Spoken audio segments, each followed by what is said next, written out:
6절 보겠습니다. 그러므로 우리가 이 직분을 받아 긍휼하심을 입은 대로 낙심하지 아니하고, 그래서 직분을 받았다라고 말합니다. 직분, 이 직분이 뭐죠? 이 직분은 이 3장의 두 가지의 그 직분을 말하고 있습니다.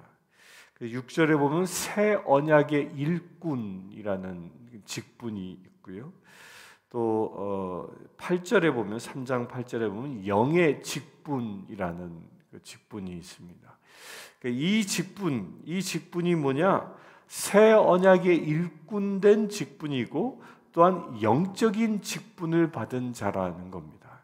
그러니까 새 언약이 뭐죠? 새 언약은 예수 그리스도로 말미암아 구원을 얻고 예수 그리스도로 인하여 우리가 새 하늘과 새 땅의 주인 된다라는 그 새 언약입니다. 율법으로 말미암아 하나님의 백성이 되는 것이 아니라 예수 그리스도의 그 복음으로 인하여 하나님의 그 복음에 의하여 구원받는 그 놀라운 은혜, 이것이 새 언약입니다. 이 새 언약의 일꾼이라는 말은 뭐예요? 그 새 언약을 세상 가운데에 전하는 자라는 겁니다.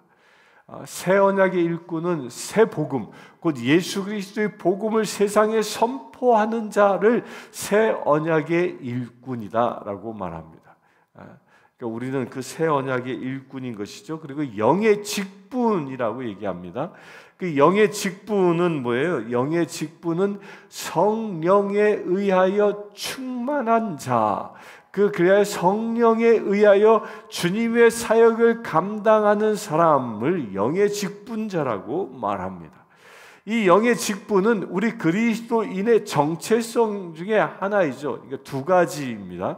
제가 늘 말씀드리지만 올바른 신앙생활은 말씀과 성령이 균형을 이루어 나아갈 때, 이것은 마치 수레바퀴와 같아서 이 수레의 양쪽의 바퀴의 크기가 똑같을 때에 운전자가 원하는 대로 방향을 잡고 갈 수 있는 것처럼, 이 새 언약 말씀의 바퀴와 또한 이 영의 직분, 그 영의 크기가, 이 성령의 역사가 동일하게 같은 크기로 굴러갈 때 주께서 이끄시는 대로 살아갈 수 있다는 겁니다.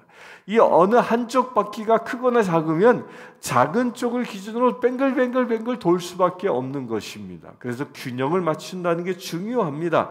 곧 우리 이 직분을 받은 자는 하나님의 말씀, 그 새 언약과 성령의 능력을 동시에 갖고 사역하는 자라는 겁니다. 그 일을 위하여 직분을 하나님께서 우리에게 주셨다는 겁니다.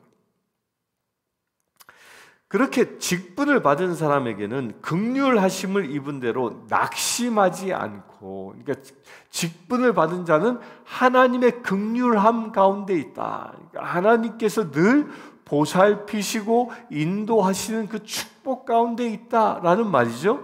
그러면서 이어서 얘기하기를 낙심하지 않는다. 긍휼 가운데 있는 자는 낙심하지 않는다라고 말하는데, 여기서 말하고 있는 낙심이라는 말은 무슨 뜻을 말하냐면, 고린도서가 쓰여질 당시에는 2년에 한 번씩 지금 이제 폐막한 올림픽처럼 그런 올림픽과 같은 경기가 도시에서 열렸습니다.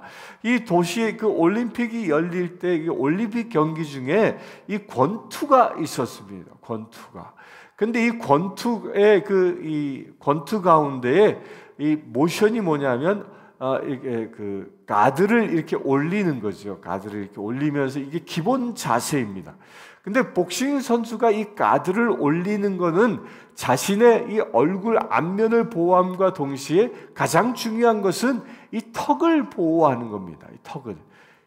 그 권투 경기를 하는 거 보면 이 턱을 한 방 탁 맞으면 그냥 정신을 잃고 다운되는 것을 우리가 늘 보지 않습니까? 그래서 가드를 올려라. 이게 복싱 선수들이 늘 이렇게 가리는 것은 이 자신의 턱을 보호하기 위해서입니다.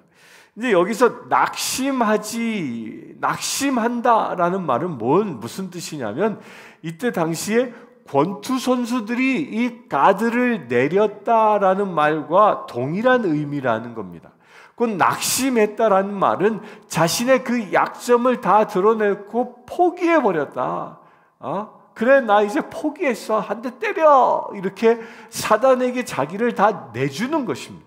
그래서 사단이 가드가 내려온 그 상대 선수를 턱을 그냥 관통해서 펀치를 날려 그를 다운시켜버리는 이런 상황을 낙심이라는 말로 쓰고 있는 겁니다. 곧 이것은 뭐냐 하면 이 성령의 전신갑주 가운데에 믿음의 방패를, 날아오는 불화살을 막는 방패를 들어야 하는데 이것을 내려버리는 것과 동일한 것입니다. 그러니까 낙심이라는 것은 믿음의 방패를 내려놓는 것입니다. 내 마음의 모든 걸 다 내려놓음으로 인하여, 그러니까 하나님을 향한 그 믿음을 내려놓음으로 인하여 사단의 공격에 노출되는 행위, 이것이 낙심하는 행위라는 것입니다.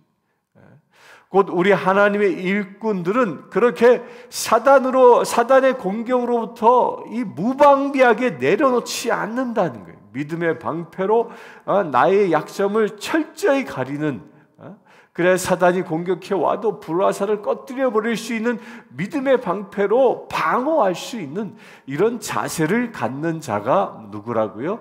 하나님의 직분을 받은 자의 모습이라는 겁니다. 자기를 잘 지킬 수 있어야 합니다. 2절, 이에 숨은 부끄러움의 일을 버리고 속임으로 행하지 아니하며 하나님의 말씀을 혼잡하게 하지 아니하고 오직 진리를 나타내므로 하나님 앞에서 각 사람의 양심에 대하여 스스로 추천하노라. 만일 우리의 복음이 가리었다면 망하는 자들에게 가리어진 것이라. 그 중에 이 세상의 신이 믿지 아니하는 자들의 마음을 혼미하게 하여 그리스도의 영광의 복음의 광채가 비치지 못하게 함이니 그리스도는 하나님의 형상이니라. 숨은 부끄러운 일을 버리고 속임으로 행하지 아니하며 하나님의 말씀을 혼잡하게 하지 아니한다.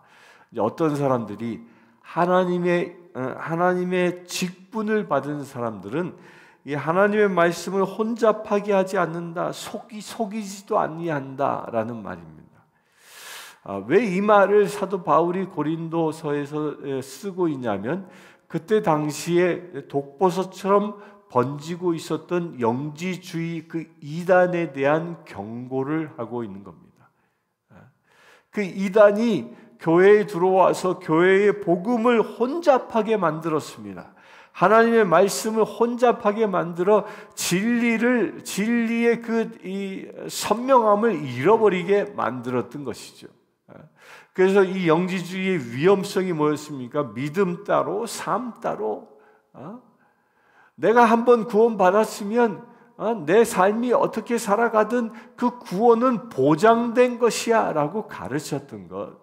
그래서 그들은 예수 그리스도를 믿었다라는 이 사실 하나만 믿고 자신의 삶을 전혀 바꾸지 아니하는 옛사람의 모습 그대로 살아가는, 분당질을 하고 간음을 하고 심지어는 자신의 계모와 같이 살고 뭐 이런 일들, 그런 추잡한 일들을 가능하게 했던 이런 말씀을 혼잡하게 했던 영지주의의 그런 독버섯들에 빠지지 말라는 것입니다. 지금 현대 교회도요, 이 사단이 교회를 무너뜨리는 방법이 여러 가지가 있는데 그 중에 아주 대표적인 게 이단에 의하여 교회를 무너뜨리게 만드는 겁니다. 이 마지막 때가 가까웠음을 참으로 우리가 실감하지 않습니까? 기후학자들은 지금 지금의 속도대로 이 기후가 변하면, 산업화에 의하여 기후가 변하면 이 지구가 앞으로 100년 이상 견디지 못한다고 얘기합니다. 100년까지도 못 갈 것이다 라고 얘기합니다.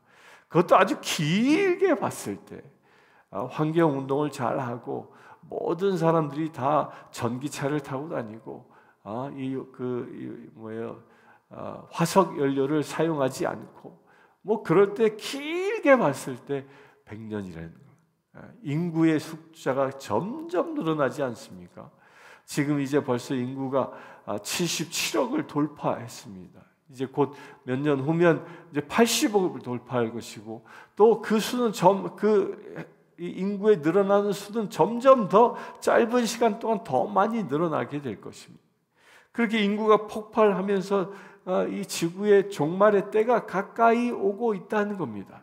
이렇게 종말의 때가 가까이 올수록 곧 이것은 무엇을 의미해요? 주님의 나라가 임할 그 때가 점점 가까이 온다는 겁니다. 이렇게 점점 가까이 올수록 무엇이 창궐하냐면 이 이단들이 창궐하는 겁니다. 저는 신천지라는 그 이단이 이 한국 교회를 또 이것도 또 해외 지부까지 있습니다. 미국 땅에도 신천지가 들어왔다고 하는데, 이렇게 신천지가 막 그 극렬하게 활동하는 그 중요한 그 사인은 주님의 나라가 가까이 왔다라는 사인이 아닐까 싶습니다. 모든 사람들의 믿음을 빼앗아가기 위하여 신천지가 우리의 모든 믿음들을 혼미케 하기 위하여, 혼잡하게 하기 위하여, 그리하여 구원에 이르지 못하도록, 마지막 때 우리가 주님의 들림 받지 못하도록 그 사단이 그렇게 일하고 있는 것이죠. 그 이단이 창궐한 모습을 볼 때에 여러분들 그것에 주의해야 하기도 하지만, 이단이 창궐하면 창궐할수록 주의 나라가 가까이 왔음을 우리가 깨달을 수 있게 되길 바랍니다.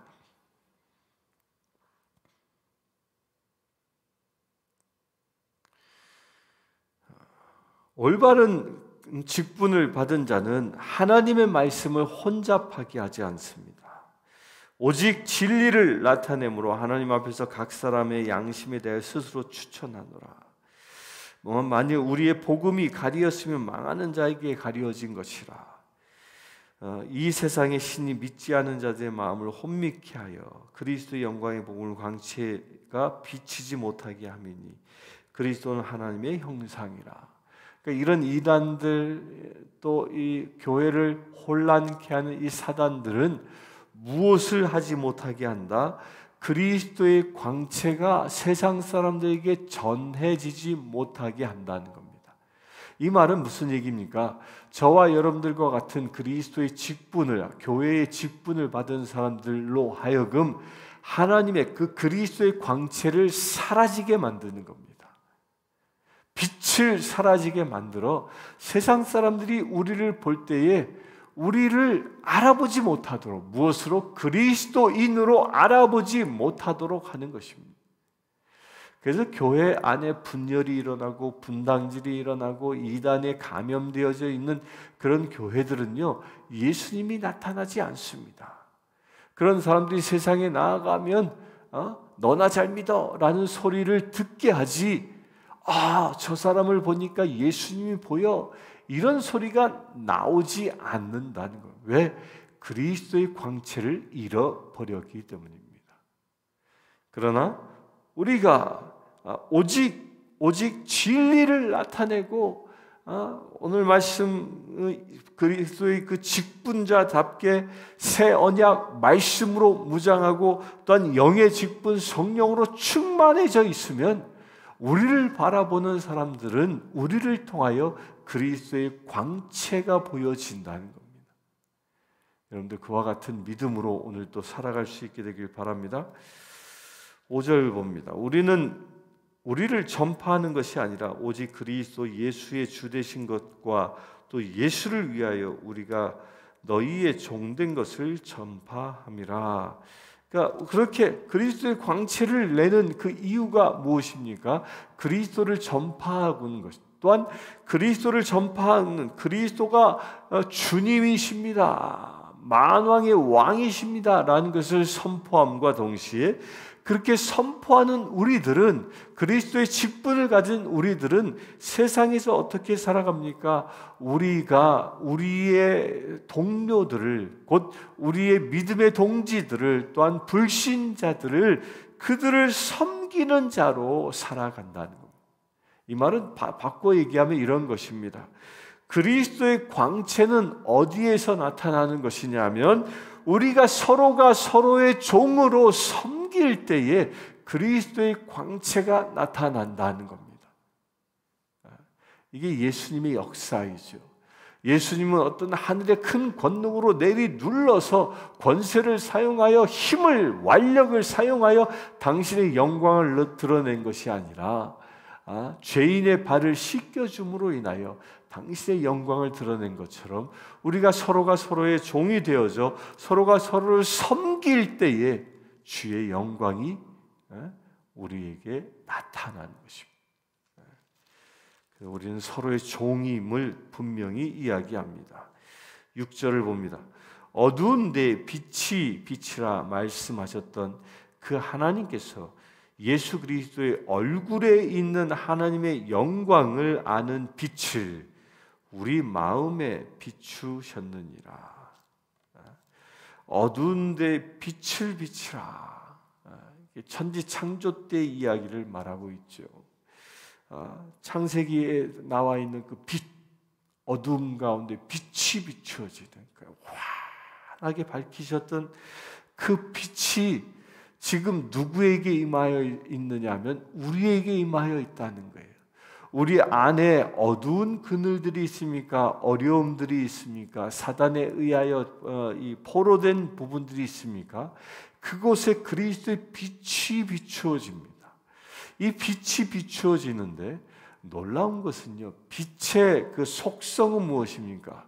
빛을 받은 자는 그 빛을 발하게 되어져 있습니다. 지금 저는 이 조명의 빛을 받고 있지 않습니까? 저 빛을 받아서 제가 이 화면에 보여지는 겁니다. 그래서 제가 저 빛 때문에 빛을 발하는 것이죠. 마찬가지인 겁니다. 그리스도의 빛이 내게 비춤으로 인하여 나를 통하여 또다시 그리스도의 빛이 세상에 비추어지는 것입니다. 이건 마치 달과도 같은 것이죠.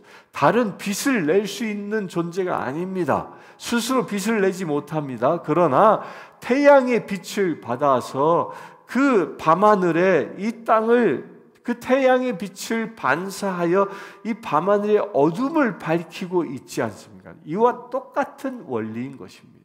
나는 빛을 낼 수 없습니다. 그러나 예수 그리스도의 빛이 내게 임하여 내 마음에 임하여 그 빛이 나를 통하여 반사되어져 세상을 밝히는 그런 은혜가 임하게 된다는 겁니다.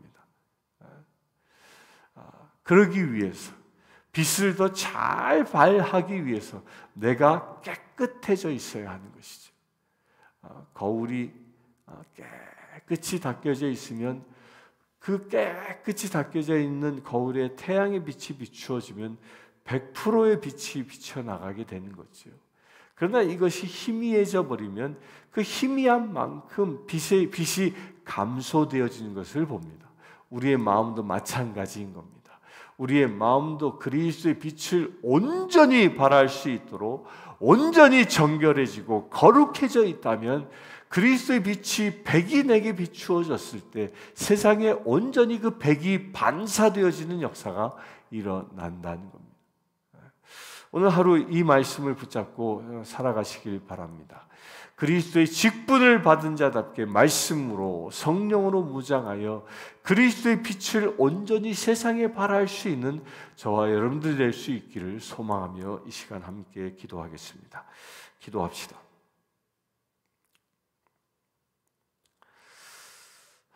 주 아버지 하나님, 오직 주님만 바라보며 살아가기를 원합니다. 오직 주님만 의지하며 살아가기를 원합니다.